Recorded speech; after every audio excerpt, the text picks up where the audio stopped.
Hello students, चलिए ध्यान दीजिएगा। आप सभी विगत समायोजन पढ़ रहे थे और मैंने आपको एग्जांपल्स लगभग सारे करा दिए थे विगत समायोजन से संबंधित। आज मैं आपके बुक के कुछ इंपॉर्टेंट क्वेश्चन करा दे रहा हूँ और इसको फिर चैप्टर खत्म करेंगे आज, ठीक है। देखिए आपके बुक का क्वेश्चन दिया है, कृष्णा, अर्जुन और भीम एक फर्म में साझेदार है। क्वेश्चन नंबर 38 है आपके बुक का, ध्यान दीजिएगा क्या लिखा है। कृष्णा, भीम और अर्जुन एक फर्म में क्या है, साझेदार है। उनके पूंजी खाते का शेष क्रमशः 5,000, 10,000 और 15,000 रुपये है। उनका पूंजी कितना दिया है, 5,000, 10,000 और फिर कितना दिया है, 15,000 दिया है। फिर कहता है अंतिम खाते बनाते समय यह मालूम हुआ कि साझेदारों को पूंजी पर 5% ब्याज देना है। बाद में एहसास हुआ कि साझेदारों को क्या देना है, पूंजी पर ब्याज देना, वो भी कितना परसेंट, 5% देना था। और कहता है वह कृष्णा को 4500 रुपये वेतन का देना है। और कृष्णा को क्या देना है, 4500 रुपये वेतन का, उसको 4500 रुपये देना है, ठीक है, देना है। ब्याज हुआ वेतन की व्यवस्था किए बगैर, मतलब ब्याज और वेतन नहीं दिया गया, मतलब पूंजी पर ब्याज देना था जो कि नहीं दिया गया और वेतन देना था जो कि नहीं दिया गया। उसके बगैर ही क्या किया गया, लाभ हानि को साझेदारों के मध्य बांट दिया गया। जो भी लाभ था साझेदारों में बांट दिया गया। त्रुटि आकर संशोधन कीजिए। जबकि वर्ष का लाभ 6,000 दिखा रहा है, वर्ष का लाभ कितना दिखा रहा है, 6,000 दिखा रहा है। और आपको इसको क्या करना है, क्वेश्चन को सॉल्व करना है, ठीक। तो सॉल्व करके दिखाएं आप लोगों को, ठीक है। इस प्रकार से क्वेश्चन दिया, बोल रहा है कि वर्ष का लाभ 6,000 आया, पूंजी पर ब्याज और वेतन देना था जो कि आपने नहीं दिया, ऐसी बांट दिया। तो गलती हो गई कि नहीं हो गई, मतलब जो अमाउंट पूंजी पर ब्याज और वेतन की तरह बंटना चाहिए था वो कैसे बढ़ गया होगा, लाभ की तरह। तो गलती सुधारे। चलिए सबका ध्यान बोर्ड की तरफ। पहले तो आप वर्किंग नोट में अपना काम करिए, पूंजी पर ब्याज निकालिए। पहले बताइए पूंजी पर ब्याज कितना कितना है, कौन कौन है साझेदार। के है, मतलब कृष्णा है, कृष्णा कितना, 5,000, 5,000 का 5% निकालो जल्दी से, 250। और फिर उसके बाद भीम का निकालो, 10,000 का 5%, 500। और फिर है अर्जुन, अर्जुन का निकालो 15,000 का 5%, 750, बिल्कुल 750 रुपये निकाल दिया आप लोगों ने, वेरी गुड। इसी तरह से वेतन कितना था कृष्णा का, है ना। अब इसका टेबल बनाओ, क्या बनाओ, टेबल बनाओ। तो देखो टेबल बनाना, 1, 2, 3 साझेदार है और कुल का योग का टेबल बना लेना, ठीक है। ये कृष्णा, भीम और अर्जुन, और ये योग का टेबल रहेगा, ठीक है। देखो पूंजी पर ब्याज, पूंजी पर ब्याज, इसको समाकलन करना था कि नहीं करना था, क्या आपने किया, नहीं किया तो कर दो, किए क्या, नहीं किए तो कर दो। तो कितना आएगा बच्चों, देखो 250, 500 और कितना 750, समझ आ गया, ओके। इसके बाद प्लस वेतन देना था, कृष्णा को क्या करना था, वेतन, तो सिर्फ कृष्णा को वेतन देना था 4,500। सही बात है कि नहीं है, मतलब कुल मिला के ये दोनों आइटम समाकलन वाले हैं कि नहीं है। तो कुल मिला के इसके अकाउंट में जाना चाहिए था 4,750, इसके अकाउंट में होना चाहिए 500 रुपये और इसके अकाउंट में 750 रुपये समाकलन करना चाहिए, जो कि आपने नहीं किया है, ठीक है। बल्कि आपने क्या किया, ये जो अमाउंट है इस तरह से बंटना चाहिए था, परंतु आपने जब चार्ज नहीं किया तो सारे अमाउंट कैसे बढ़ गए होंगे, लाभ की तरह बढ़ गए होंगे, ठीक है। तो इसको टोटल करते देखो कितना होगा, 4,750 प्लस 500 करोगे कितना आएगा, 4,000 नहीं, 5,250, 5,250 में 700 जोड़ोगे तो कितना आएगा, 750, 6,000, कितना आएगा, 6,000। यानी कुल मिला के लाभ कितना हुआ, 6,000 हुआ। अब यही 6,000 को लाभ की तरह बांट दिया गया, ये 6,000 को बांट दिया गया। वो 6,000 से मतलब मत रखो, आपको ये मतलब है ये 6,000 से, ठीक है। तो ये 6,000 को बांट दिया गया, तो 6,000 को बांटा गया, ठीक है। अब सवाल उठता है सर ये 6,000 को कैसे बांटा गया होगा, कैसे साझेदार है, लिखा है कि कौन सा अनुपात के साझेदार है, नहीं सर अनुपात तो नहीं लिखा है, तो क्या मानेंगे, बराबर बराबर। कैसे बांट दिया गया, 1 अनुपात 1 अनुपात, गलती से बांट दिया गया ना, तो गलत चीज़ को क्या करना है, निकाल लो उनके अकाउंट से, है कि नहीं। तो 6,000 को बांटो बराबर बराबर, 2,000, 2,000 और 2,000, इस तरह 6,000 को बांटे, ठीक है। अब चलिए हम लोग घटाते हैं, इसको घटाएं तो बोलो कितना आएगा, इसको बड़े से छोटा घटाओ, 2,750, इसको घटाओगे 1,500, 2 में से 500 जाएगा कितना बचेगा, 1,500, और 2,000 में 750 जाएगा कितना बचेगा, 1,250। अब सवाल उठता सर ये सब अमाउंट विकलन हुए कि समाकलन हुए, तो बोलो बच्चों ये ज़्यादा कौन है, यहाँ पे दोनों में ज़्यादा कौन है, तो 2,750 क्या कहलाएगा, समाकलन। इन दोनों में ज़्यादा कौन है, विकलन, तो विकलन 1,500 क्या कहलाएगा, विकलन। और इन दोनों में ज़्यादा कौन है, तो इसमें भी क्या कहलाएगा, विकलन। थोड़ा एंट्री बोलेंगे आप हमें, बोलिए एंट्री क्या बना, हाँ हाँ ये क्या है भैया, बी का पूंजी खाता विकलन, भीम का पूंजी खाता विकलन ए का पूंजी खाता विकलन के पूंजी खाते से कर लोगे, एंट्री कर लोगे ना पक्का, प्लीज नोट करिए। ओके बच्चों देखिए, अब मैं आपको एमपी क्वेश्चन कराता हूँ। आपके बुक का 40 नंबर क्वेश्चन है और ये क्वेश्चन 2010 में आपके एग्जाम में आ चुका है, ठीक है। 2010 में एग्जाम में आया है, सेट जो भी सेट है इसमें आ चुका है, ठीक है। हालांकि 2010 लिखने को है लेकिन कई बार आ चुका होगा एग्जाम में, ठीक। अब देखिए क्या लिखा है, आ बा सा एक फर्म में साझेदार है। कहता है कि आ बा और सा एक फर्म में साझेदार हैं। आगे लिखा हुआ है 1 जनवरी सन 1997 को उनकी पूंजी क्रमशः 14,000, 16,000 और 18,000 रुपये थी। 1 जनवरी सन 1997 को उनकी पूंजी कितनी थी भैया, 14,000 थी, 16,000 थी और फिर कितनी थी, 18,000 ये उनकी पूंजी थी, ठीक है। कहता है वर्ष 1997 में खाते बंद करने के बाद यह पता चला कि साझेदारी संलेख के अनुसार लाभ के विभाजन के पूर्व पूंजी पर 5% ब्याज की व्यवस्था नहीं की गई है।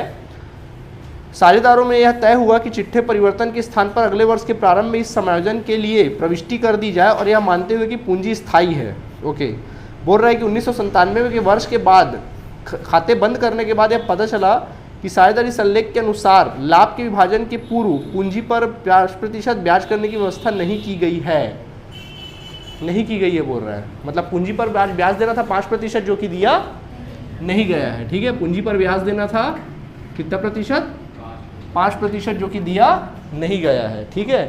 तो गलती सुधारें और यहाँ बोल रहा है कि पूंजी स्थायी पद्धति है, तो जो भी खाता प्रभावित होगा पूंजी खाता प्रभावित होगा, चालू खाता प्रभावित होगा, चालू खाता प्रभावित होगा, ठीक है। तो वही सिंपल है, पूंजी पर ब्याज। तो हाँ चालू खाते के अनुसार बनाना है, ठीक है। तो बोलो सबसे पहले निकाले पूंजी पर ब्याज वर्किंग नोट में, तो बोलो पूंजी पर ब्याज कितना प्रतिशत, 5%, ठीक है। एकदम सिंपल कहानी है। तो पहले आ का, बा और सा का जल्दी जल्दी पूंजी पर ब्याज निकाल डालो, चलो कमॉन जल्दी। 14,000 का 5% निकालिए, 700, 16,000 का 5% निकाल दो 800 और 18,000 का 5% निकाल दो 900। सबको जोड़ दो कितना आ रहा देखो,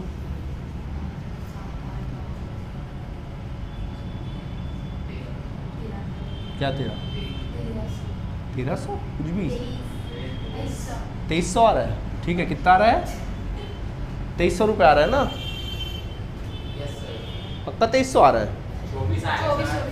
कुछ भी जोड़ते रहते तुम लोग।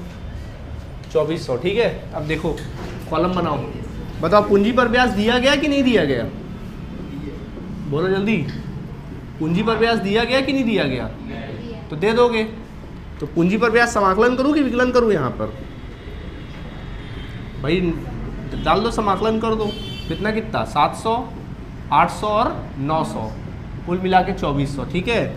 लेकिन गलती ये हुई कि ये किस प्रकार बढ़ गया होगा, लाभ की तरह। अब क्या यहाँ पे लाभ अनुपात दिया है क्या, चेक करिए। नहीं सर, क्या मानेंगे, 1:1:1, कितने रुपये को बांट दिए, 2400 को। तो बराबर बराबर बांटो, कितना आएगा, 800 800 800 नहीं आ जाएगा। चलो घटाओ, 800 में से 700 जाएगा, कितना बचेगा, 100 रुपया। 800 में 800 जाएगा तो डैश, और ये दो 100 रुपया। अब बताओ मुझे समाकलन कौन है, विकलन कौन है, पहले वाला विकलन होगा यानी कि आ विकलन होगा और सा समाकलन होगा, समझ आया। तो 1 जनवरी सन 1998 को आप एंट्री क्या करोगे, क्या लिखोगे, आ का चालू खाता विकलन। चालू खाता क्यों भैया, क्योंकि लो स्थायी पूंजी बोला है क्वेश्चन में। आ का चालू खाता विकलन सा के चालू खाते से कितने रुपए लिखेंगे, 100 रुपये और 100 रुपये। नरेशन क्या लिखेंगे, पूंजी पर ब्याज का समायोजन। इतना लिख के कहानी क्या करना है आप लोगों ने, खत्म करना है। आ गया आंसर, चेक करेंगे। हाँ भैया आंसर तो क्या हो गया, आ गया, समझ में आया, जल्दी से नोट करिए कमान। ओके बच्चों, अब मैं आपको क्वेश्चन बताने जा रहा हूँ 41 नंबर। ये भी मोस्ट एमपी लगाना भैया, इसको हमेशा आता है। देखो क्या लिखा है, ज्योति और मीता एक फर्म में साझेदार है। क्या बोल रहा है क्वेश्चन में कि ज्योति और मीता एक फर्म में क्या है, साझेदार है, जो लाभ हानि का विभाजन बराबर अंश में करते हैं। जो लाभ विभाजन कैसे करते हैं, बराबर करते हैं, 1:1 में करते हैं। फिर कहता है इसमें हम लोगों को उनकी स्थायी पूंजी इस प्रकार थी। कितनी कितनी स्थायी पूंजी थी? तो देखो उनकी स्थायी पूंजी बोल रहा है, बताओ क्या प्रभावित होगा? हाँ ध्यान रखना भैया, नहीं तो नंबर कट जाएगा ना। चालू खाता प्रभावित होगा। कितना पूंजी था बोलता है? 80,000 और कितना? 60,000। गौर समझना, ठीक है। फिर कहता है वर्ष 2001 में पूंजी पर ब्याज 6% के स्थान पर 5% की दर से क्रेडिट कर दिया गया। क्या बोल रहा है? देखो गलती क्या हुई। पूंजी पर ब्याज 6% के स्थान पर 6% के स्थान पर 5% दे दिया गया, ठीक है, ऐसा कहता है। और कहता है त्रुटि के सुधार हेतु आवश्यक पंजी प्रविष्टियां कीजिए। और ये क्वेश्चन देखो बहुत बार आया, 2004 में, 9 में, 10 में, 11 में, बहुत बार लिख रहा है ना, मतलब बहुत इंपॉर्टेंट है। देख लो भैया, अब तुम अपना दिमाग लगाओ। चलो जरा देखो, दिमाग लगाओ। पूंजी पर ब्याज कितना देना चाहिए था? कितना दे दिए? गलती कितने परसेंट की हुई? 1% की। तो अब थोड़ा दिमाग लगाओ। पूंजी पर ब्याज आपको 6% के स्थान पर कितना दे दिए? 5%। कितना नहीं दिए? 1% नहीं दिए। मतलब 1% को ब्याज की तरह बंटना चाहिए था, बढ़ गया लाभ की तरह। समझ आया कि नहीं आया? भाई देना था 6%, दिए कितना? 5%। 1% और दे दो, तो 1% वाला जो अमाउंट है उसको ब्याज की तरह बंटना था, बढ़ गया कैसे? लाभ की तरह। समझ आया कि नहीं आया? ठीक है, चलो बताते हैं। तो पहले पूंजी पर ब्याज निकालो। पूंजी पर ब्याज निकालो अलग से। कौन कौन है? पहले ज्योति है, तो ज्योति का कितना? 80,000 का कितना परसेंट? 1% निकालोगे, कितना? 800। मीता का निकालोगे 60,000 का कितना परसेंट? 1%, कितना आएगा? 600। कुल मिला कितना? 1400, है कि नहीं? टेबल बना लो, चलो टेबल बना ले। तो बोलो गड़बड़ी कितने की हुई है? 1% की गड़बड़ी हुई है बॉस। ज्योति और मीता योग कर लेना। हाँ, तो देखो पूंजी पर ब्याज कितना? 1% डालना है उनके अकाउंट में। क्या करना है? 1% डालना है उनके अकाउंट में, 1%, ठीक है। तो समाकलन करना है, क्या करना है? क्रेडिट करना है, ठीक है। तो बताओ कितना? 800 और 600 होना चाहिए था, यानी 1400, बट कर परंतु गलती से पैसा कैसे बढ़ गया? लाभ की तरह बराबर बराबर, यानी कि 1400 रुपये कैसे बढ़ गया होगा? 700 इसको मिल गया, 700 इसको मिल गया। अब गलती सुधार सकते हो कि नहीं सुधार सकते हो? कितना आएगा बोलो इसको घटाने से? 100 रुपया। ये भी आएगा 100 रुपया। बताओ विकलन समाकलन कितना आएगा? कितना आएगा बोलो जल्दी? हाँ, पहले वाले का समाकलन होगा कितने से? 100 रुपये से, और ये होगा विकलन से 100 रुपये से। नहीं आया समझ में? आया? एंट्री क्या बनेगा बोलो? एंट्री बोलो। मीता का चालू खाता विकलन, चालू खाता विकलन किससे? ज्योति के चालू खाते से। कितना कितना रुपया? 100 रुपये और कितना? 100 रुपये। चेक करो आंसर आया? आंसर नहीं दिया है क्या? हाँ, मीता का पूंजी खाता विकलन 100 रुपये। समझ में आया? नरेशन लिख लोगे? डेट हमेशा 1 जनवरी डाल दिया करना, ठीक है। ये एंट्री बनेगा। समझ आया कि नहीं आया? कोई दिक्कत? प्लीज़ नोट करिए। चलिए बच्चों, अब मैं और एक आईएमपी क्वेश्चन पेश करता हूँ आपके सामने। देखिए क्या लिखा है। क्वेश्चन नंबर 42 है आपके बुक का, आईएमपी क्वेश्चन है। देखिए क्या लिखा है इसमें। कहता है कि आ बा सा एक फर्म में साझेदार है। आ बा और सा एक फर्म में क्या है? साझेदार है। फिर कहता है जो लाभ हानि का विभाजन 5:3:2 में करते हैं। कैसे करते हैं? 5:3:2 में करते हैं। आगे लिखता है उनकी पूंजी क्रमशः, सुनना, उनकी स्थायी पूंजी क्रमशः, क्या बोल रहा है? स्थायी पूंजी क्रमशः, स्थायी पूंजी कितनी कितनी दी हुई है? 30,000, 20,000 और 10,000। भैया ये स्थायी पूंजी है। वर्ष 2004 में पूंजी पर ब्याज 8% के स्थान पर 10% कर दिया गया। क्या बोल रहा है? पूंजी पर ब्याज 8% के स्थान पर 10% कर दिया गया। सुधारे गलती? इस बार अपना दिमाग लगा के बताओ कितने परसेंट की गलती हुई है? 2% को कैसे बंटना था? 2% को बंटना था लाभ की तरह, बढ़ गया कैसे? पूंजी पर ब्याज की तरह। समझ आया कि नहीं आया?